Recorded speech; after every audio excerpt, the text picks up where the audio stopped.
좋아요, 구독.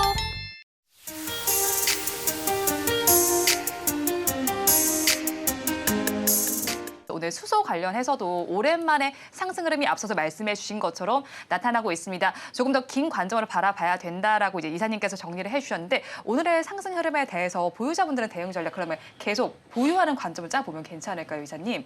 우선은 그렇게 열어둡니다. 이게 왜냐면 오늘 발생한 첫 번째 시세이기에 보유에 대한 관점을 열어두고요.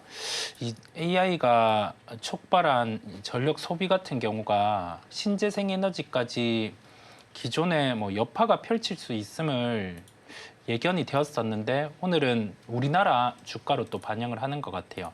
해외 기업은 뭐 일부 반영들이 나타났었는데 그게 우리나라 기업들까지는 전가가 되지 않았었거든요. 근데 오늘은 좀 이렇게 퍼지는 현상이 나타나고 그리고 나서는 또 옥석 가리기가 나올 겁니다. 신재생 에너지가 전부 다 움직이지는 않을 거고요. 좀 구분해서 움직일 수 있기 때문에 좀 가장 열의에 있는 쪽은 태양광 쪽이에요. 그래서 태양광 쪽 같은 경우는 좀 적극적으로 포트에 편입하기보다 네. 뭐 PBR 밴드를 대입해서 박스권 정도 그 정도 흐름을 우선은 말씀드리고 또 다른 에너지 부분은 뭐 각자의 컨디션에 따라 달라지는데 이거는 또 이따가 언급을 드리겠습니다. 네, 그런데 이제 뭐 신재생 에너지 관련해서 사실 오늘 또 이제 종가 베팅을 섹터로도 가지고 네네. 오신 만큼 조금 더 이야기를 풀어주시면 좋을 것 같은데요. 네네. 사실 저는 이제 태양광이 좀 부각받지 못하는 뭐 어떤 이유 때문인지도 좀 궁금하거든요, 이사님. 태양광이 부각받지 못하는 이유는 우리가 하나솔루션이라든지 그런 기업들이 실적이 좋았을 때 주가 반응이 강했어요. 그때는 수요라는 점을 기반으로 해서 태양광 모듈 가격이 올라갔었거든요. 그래서 좋은 실적을 보여줬고 그러면서 주가가 강했던 게 작년입니다. 그런데 올해 달라진 부분은 지금 태양광 모듈 가격 같은 경우가 박스권의 흐름이 나타나고 있고 이 부분은 중국의 모듈 같은 경우에 영향을 받고 있는 상황이에요. 그리고 재고 같은 경우도 한 1년 반 정도 주기가 아직 남아있는 상황입니다. 그러면 AI 같은 경우에 에너지 소비를 태양광 모듈에 대입을 해본다라고 하면 이 주기가 반으로 줄어들 수 있어요. 그래서 최근에 하나솔루션 같은 경우가 반등이 나왔습니다. PBR 0.8배까지 반등이 나왔단 말이죠. 그리고 나서 어제 조정이 나온 건 우리가 20일까지의 수출입 데이터가 어제 나와요. 네. 근데 이 부분을 열어보니 데이터가 꺾인 겁니다. 그래서 매도가 나왔다가 오늘 다시 보니까 그 데이터가 달라진 게 아니라 해외 미국의 퍼스트 솔라라는 태양광 기업이 올랐어요, 어제. 네. 오르면서 IB에서 목표가를 올린 거죠. 목표가를 상향하면서 우리가 뭐 생각하는 수요에 대한 사이클이 발생할 수 있다. 이런 식의 논리였는데 하나솔루션이라든지 태양광 모듈과 관련된 기업, 그다음에 폴리실리콘까지 연결해서 말씀을 드리면 작년에 있었던 부분, 작년 뭐 이럴 때 재작년이죠. 재작년 때 있었던 부분처럼 실제 실적에 대한 회복, 최소한 모듈 가격의 상승에 대한 부분을 확인하고 접근을 하셔도 된다라는 점에서 PBR 밴드의 박스권 정도로 열어놓고 접근에 대한 부분을 열어두고 지금 주가는 애매한 구간이에요. 네. 애매한 구간이다 보니까 적극적인 접근을 하기에는 좀 힘들다라는 말씀을 드립니다. 뭐 태양광 쪽은 그렇지만 신재생 에너지 전반에도 바라봐야 될 것 같은데 네. 또 뉴스들이 나와 있죠. 네, 풍력 같은 경우도 한계가 있어요. 왜냐하면 한계가 있다라는 부분이 해상 풍력에 대해서 유럽 중심의 수주는 나올 수 있고 네. 그러면 우리나라 기업 같은 경우는 하부 구조물 같은 경우에 납품이 나올 수 있죠. 그런데 예정된 부분의 수주가 지금은 발주가 안 되고 있어요. 그렇다 보니까 아직은 한계가 있고 큰 틀에서 신재생 에너지를 볼 땐 핵심은 유가 흐름인데 유가 흐름은 박스권이죠. 100불 이상으로 도래하는 흐름도 아직 좀 안 나타나는 흐름이기에 풍력도 한계가 있음을 말씀을 드려요. 한계가 네. 있음을 말씀을 드리고 시장 안에서는 AI 에너지 소비를 놓고 한 번씩 종목들이 돌아서는 움직일 거예요. 네, 그래서 그런 부분에 대한 점을 좀 체크를 하고 빠져있는 종목들의 반응들은 있을 수 있는데 네. 이게 추세적으로 강하게 올라갈 수 있을까는 좀 고민이 됩니다. 네, 추세적인 흐름을 조금 더 체크를 해보셔야 될 것 같은데 또 오늘 가지고 오신 종목은 지금 네. 상한가 흐름을 가져가고 있습니다. 네네. 종가 베팅할 종목을 사실 가지고 오셨는데 네네.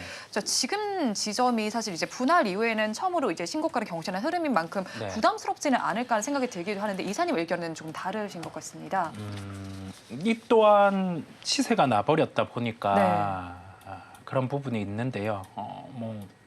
목표가를 제시한 부분은 네. 바로 나오기는 했는데 상한가에 도달을 했잖아요. 네. 지금은 오늘 같은 경우는 블룸에너지라는 해외 기업의 영향을 받았습니다. 이게 그 수소와 관련돼서 해외 기업이 시세가 먼저 발생을 했다 보니까 우리나라 기업에 영향을 미쳤고 그러면서 좀 시세가 났는데 전환 물량 같은 경우가 존재해서 주가 변동성이 커졌었어요. 지금은 그 부분은 좀 마무리된 상황이고 주가를 봤을 때는 갭 상승까지는 나타날 수 있겠죠.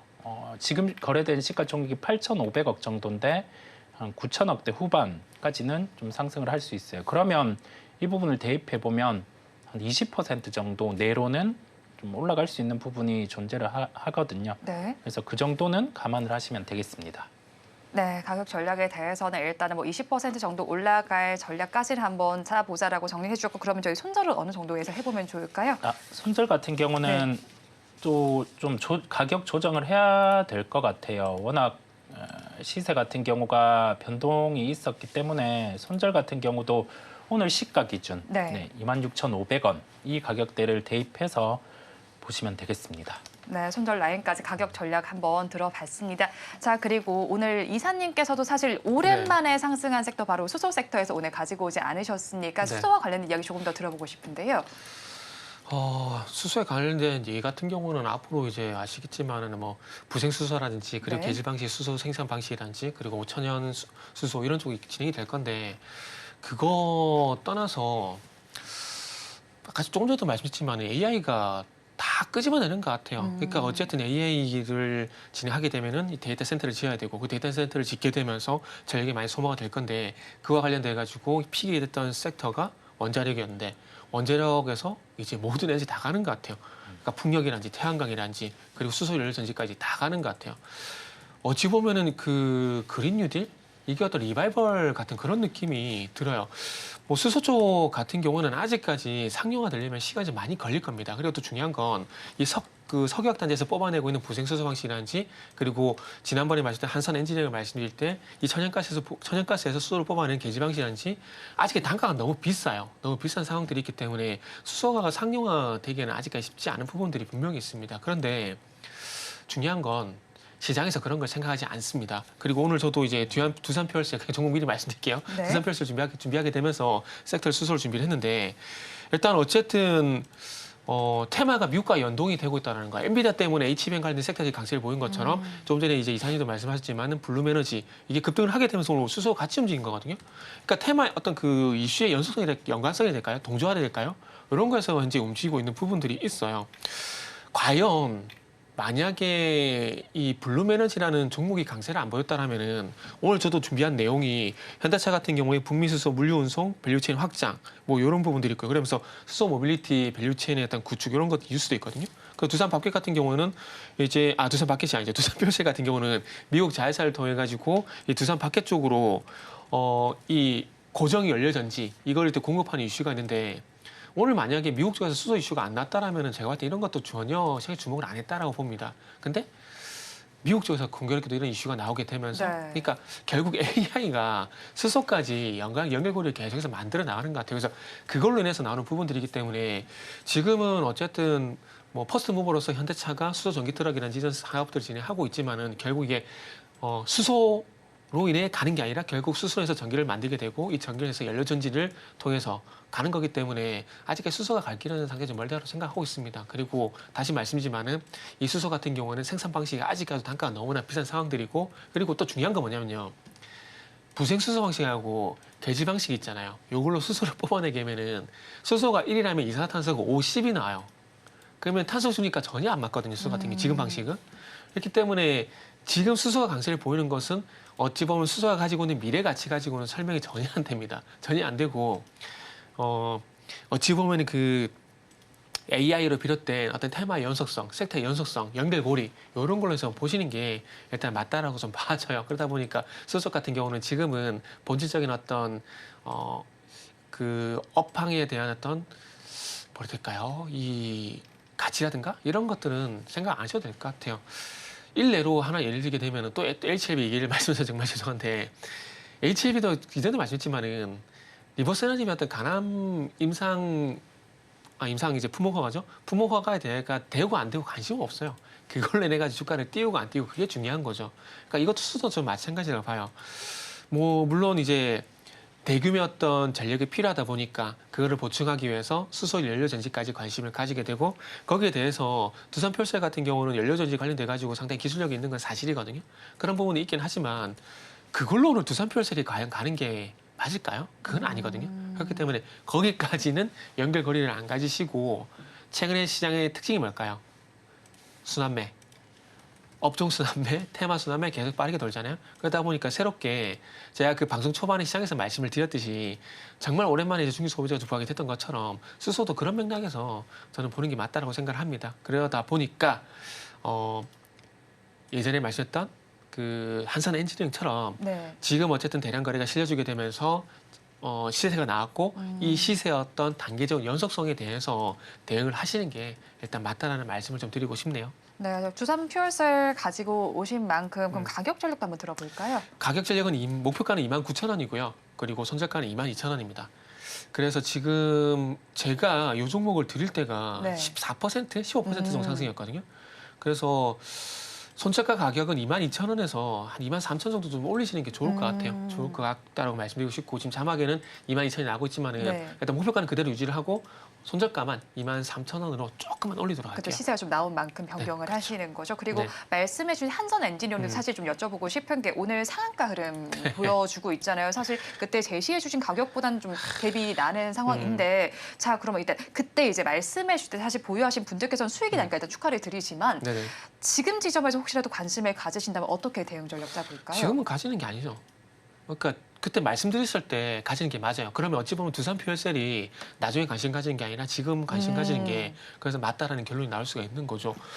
그때도 말씀을 드렸지만 이게 어찌 보면은 개장형 피팅 밸브하고 조선 이슈로 가야 되는데 SOFC 고체 산업물 연료전지 이걸로 네. 이슈로 갔거든요. 그때 당시에 천연가스 개질 방식을 말씀드렸잖아요. 그러니까 물론 본업과 그러니까 이 회사가 하고 있는 일과 전혀 연관성이 없는 건 아니지만 주목을 받아야 될 부분이 아니라 어떻게 연결고리를 만들어 가지고 이렇게 보내는 걸 보면은 참 주시장 어렵다는 생각이 다시 한번 들고요. 그리고 오늘의 어떤 상한가 같은 경우에 따라잡고 싶을 거예요. 더 갈 것 같으니까. 그런데 잘 생각해 보세요. 5월 8일 날 제가 말씀드렸잖아요. 5월 8일 말씀드렸는데 5월 7일 날 대량 거래가 실려주게 되면서 이때도 24%가량 상승이 나왔었거든요. 근데 제가 그 다음 날 말씀을 드렸어요. 근데 그 전날 24% 상승이 나왔음에도 불구하고 다음 날 말씀드린 이유가 뭐냐면은 많이 24% 당일날 많이 오른 건 사실이에요. 근데 그 상승의 출발점이 될 가능성이 높기 때문에 그 다음 날 말씀드린 거거든요. 그렇기 때문에 결과론적인 얘기지만은 그때 상승 출발점이 된 거고 꾸준히 올라오다가 11,830원까지 상한가 나온 개념이기 때문에 지금부터는 오를 때마다 차익 실현을 해 나가는 게 저는 맞다라 봐요. 그런데 만약에 나는 그 상관없이 단타 칠 거야 하신 분들은 들어가도 상관없습니다. 근데 대신에 리스크 관리는 잘해야 되겠죠.